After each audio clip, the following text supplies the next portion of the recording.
What's going on, everybody? Mike here with Protein Hacks, and today we're going to be talking about how to make a protein shake without getting those nasty clumps in the top. And we're getting started right now.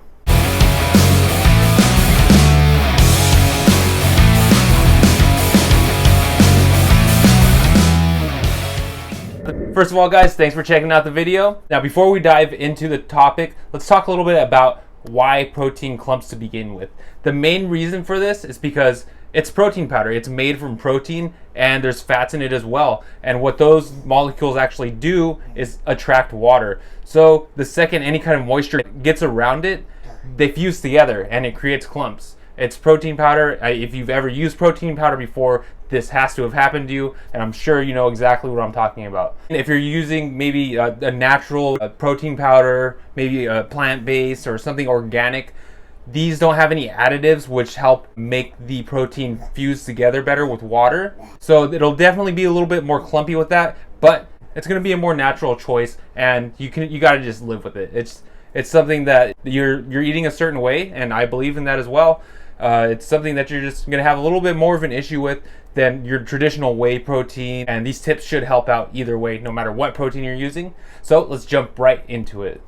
Alright guys, number one, and the most obvious of course, is using equipment or having the right tools to mix your protein powder in general. So what that means is basically using a blender. A high-speed blender is going to be the best choice. A smoothie blender, the tabletop blenders like I have right here, which would be the Magic Bullet. It's real simple, $19 on Amazon. Just put your powder in there, twist it, it blends it for you, comes out really great. This is what I use whenever I'm making my protein coffee creamer, just because you can use like a minimal amount of liquid. For me, it would be like a cup of almond milk, for example, with my protein powder, a full scoop, and it'll blend it all the way, no clumps at all. Perfect to make coffee creamer. And also, if you have a shaker, they work perfect as well. The ones with the little ball, anything, it's a lot better than just mixing it by hand, and they're really inexpensive as well. So yeah, number one, if you have the right tool to mix your protein, then you shouldn't really be having a problem at all.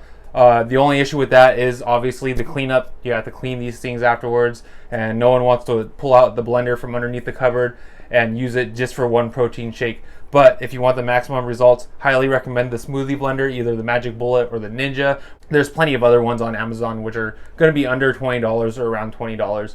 Highly recommend using those, guys, if you have one. If you're going to be using some powder for a while, or if you're new to supplements, look into it. It's going to help you out a lot.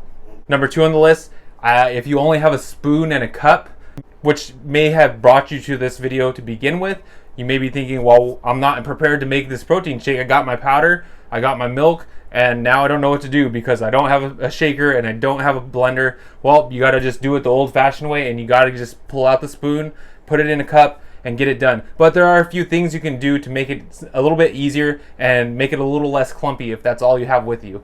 So what you want to do is, if you're using just a spoon and a cup, is you want to fill up your cup with your liquid, whatever you're using, water, milk, almond milk, anything you're going to use. Fill it up about a quarter of the way of what you're going to do, the maximum amount. Put your powder in. You don't have to put it all. Put some of the powder in. Start mixing it around. Break it up a little bit. Just start stirring it while there's only a small amount of fluid in there.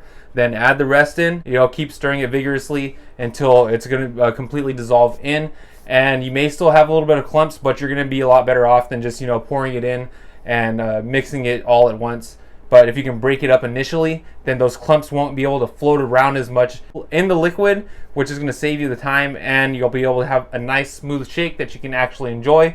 Unless you like the clumps, then you can leave them in there. Completely up to you. But that's how I go about doing it.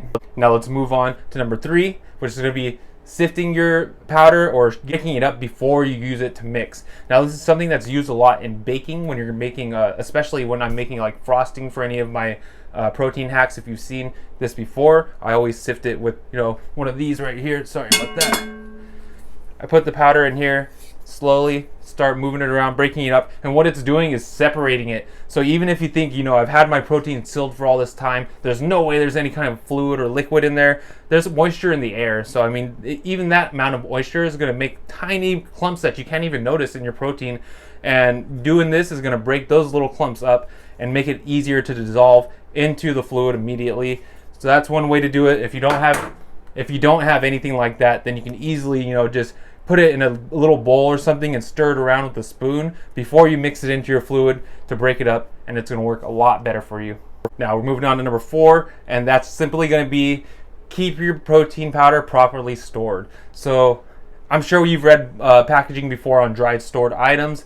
They always say store in a cool, dry place under this amount of temperature, and you really got to pay attention to that. I mean, sometimes you're getting some giant protein powders like this right here that are going to last you quite a while, and you know, you got to make sure you keep them properly stored, because anything in there at all is going to, you know, mess it up. For example, I've dropped my scoop before on the floor, and I couldn't just throw it back in there. I had to wash it. And you don't want to just throw it back into the tub after you wash it for obvious reasons. You know what's going to happen. It's going to get full of clumps. You're going to get moisture all inside of there, and you don't want that, because it's not only going to mess up your protein powder, it could possibly cause foodborne illnesses, and you definitely don't want that. So if you ever for any reason have to wash that thing, throw it somewhere, let it dry overnight, or however long it takes. Make sure it's completely dry before you put it back in there, and you should be good to go. A lot of times I'll be in the kitchen, or I just got out from working out, so I wash my hands, then I go in and grab that scoop out of there. I'm sure people have done this before as well. That moisture from your hands can also cause the same kind of problem, so look out for that. They also sell humidity packs that you can keep inside your protein powder that absorb some of the moisture, and you can just put it on the very bottom. Kind of how the silicone packets work for, you know, other items that are trying to avoid moisture, but they have food safe ones that you can put in your powder. You know, just tuck it at the bottom. It's a little packet. It'll help keep that extra moisture in the air out as well, and that's another great tool you can use when you're storing your protein powder. Number 5, and this one should apply to all of these. This one applies, and it's a big mistake. It's a rookie mistake. A lot of people who are new to supplements make this mistake. I've made this mistake. I'm sure you've made this mistake as well. Never put the protein powder before the liquid. Now what I mean is, say you have one of those mixers I was showing, or your shaker cup, you put the protein powder in first, and then you put your liquid in after. And what you might find is a lot of these cups and mixers have grooves inside of them, and your protein is going to get stuck in those grooves. It's going to clump up immediately at the bottom, and it's not how you want to go about doing it. The best way to do it is put your liquid in. You don't have to put all of it, just put enough liquid in. Put your powder in, do your shaking, do your stirring, do your blending, add the rest in, or as long as you put the liquid in first, you should be good to go. Just don't put the protein powder in first unless you're really confident about how your cup works and knowing if there's any kind of grooves in there that it's going to get stuck to. I've had protein shakers that have 0 grooves, they're completely smooth in there, but when you pour that liquid on top of your powder, it just gets so stuck at the bottom, like you can't get it out. You have to use some kind of tool or a spoon or a spatula or something like that to get the rest out, and it's always troublesome to clean. So that's a big one right there for all of them. I don't care if you're using the blender, I don't care if you have the cup and spoon, if you're sifting it, all of them, try using this technique. And if you have never thought of that before, don't feel embarrassed about it. People do it all the time. I know this is a big one for me when I go to the gym and I know that I'm not going to have anything else to use. I just put my protein in my shaker already, ready to go. That way I can just use the water at the gym and I don't have to worry about it, and I have it all stored already and ready to go for my post-workout.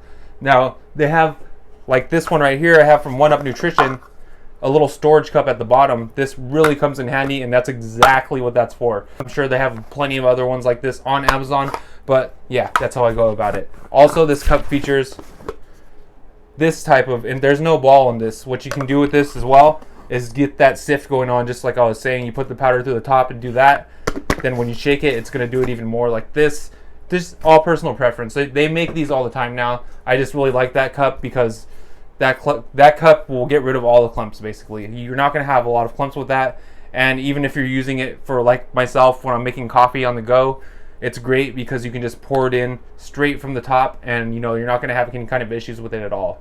Number 6, guys, is if you have a traditional type shaker, how I was just showing you, like for example, I use these all the time, so I have a bunch of them, but just one of these, just generic, has one of the little balls that you mix with. What you can do as well to help that little ball out is throw some ice in here as well with it. Then you can give it a shake. you know, the ice in there is going to help break it up as well. And for me, just from experience, whenever the liquid is cold, it's going to work a lot better, because I've tried mixing protein powder. Put this down real quick, it's getting noisy. I tried mixing protein powder straight with coffee, and it's just a mess and never declumps. I don't even care what you use.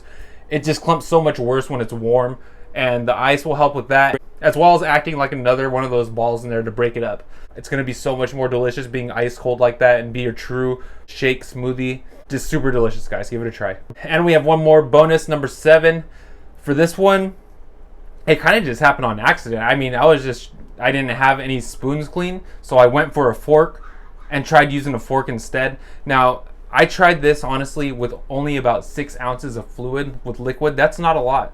That's a small amount. I mean, that's enough for me to make some really good coffee creamer, and I'm able to do this especially when I'm traveling. A spoon works just as good as for this as well, what I'm about to say. But if you can use your fork and, you know, try beating it like think about beating an egg. Use that. Fill up your cup about halfway. Put your powder on top, of course. Break it up. You know, start smashing it. Beat it like an egg. Don't just stir it. Go back and forth. And if you think about it, a fork is kind of built better to be mixing that kind of stuff anyway. It's going to be breaking stuff apart, going through that, kind of doing the sifting we were talking about before as well. So if you have a fork, I'm sure you do if you have a spoon already, try out the fork. For me, I actually use the gold standard Optimum when I tried this, and it worked awesome when I did it. Honestly, the cup was tiny, and I just tried it just thinking about it while I was writing this article for my blog, and I added this in as a bonus just because I was so blown away about how it worked. And I was also going to throw in as well, if you're on the number 2 and all you have is a cup and spoon, say you're on vacation, say you're, you know, on your lunch break for work, but you know, you packed some protein powder with you, you can easily do this and then, you know, add it to your coffee, add it to some milk, and just get a small cup. Say you're going to Starbucks or McDonald's, ask them for a spoon or a cup on the side when you're getting your coffee or getting like some milk or something. Instead of just drinking that Starbucks coffee, you're gonna have a high protein version of that Starbucks coffee. Nope, it's a protein hack. You're taking a caramel macchiato and making it 30 grams of protein. You can't go wrong with that. Give it a try. Just ask for an extra spoon and a cup. Pour half of your drink you ordered into that cup with your protein powder. Mix it up. Throw it all back in. Give it a little shake. You're good to go. You got yourself a protein pack, high protein coffee, milk, whatever you need for vacation, for work, or what have you. So, in conclusion, guys, as long as you remember, if you're getting the nutrients you need out of these protein powders, and they're exactly what you like, you're enjoying the taste, and you don't mind the clumps, then you don't have to worry about anything. The clumps are not going to, you know, make them any less nutritious for you. Your stomach's going to break it all down the same way, and a lot of us are just going to chug these things anyway and just get it, especially after you work out. I mean, man, I can just chug it like nothing. I love chugging protein after I work out. It's just, you know, you feel so refreshing. It's like, you know, drinking ice cold drink in a hot summer. It's just a quencher, and it's awesome. Your muscles want it. They're telling you to chug it. So if you don't mind those clumps, then that's fine. These are just some tips just in case, or honestly, if you start practicing them, you're going to just mix them into your routine anyway, and you're not even going to notice. So might as well give them a try, right? Hope you guys found these tips helpful. If you did, make sure you hit that subscribe button. Turn on the notifications. That way you can be notified whenever there's a new protein hack release. Make sure and you let me know what you thought about them in the comments. And if you have any kind of protein hacks regarding getting rid of those clumps at all, let me know in the comments. I'd love to hear about them. I might even add them into my blog article and reference you for it. Be sure to follow me on all my social medias listed at the bottom as well. Definitely check out the blog article with this because I go in a little bit more detail. I tried to cover everything just based off memory since I wrote the article, and it's fresh on my mind, which always helps out. But yeah, just check it out because, you know, you can just get in there and read a little more in depth, especially about why protein clumps and just all of it, you know, in more detail. I'll put the link in the description as well. Thanks again for checking out the video, guys, and I'll catch you on the next protein hacks.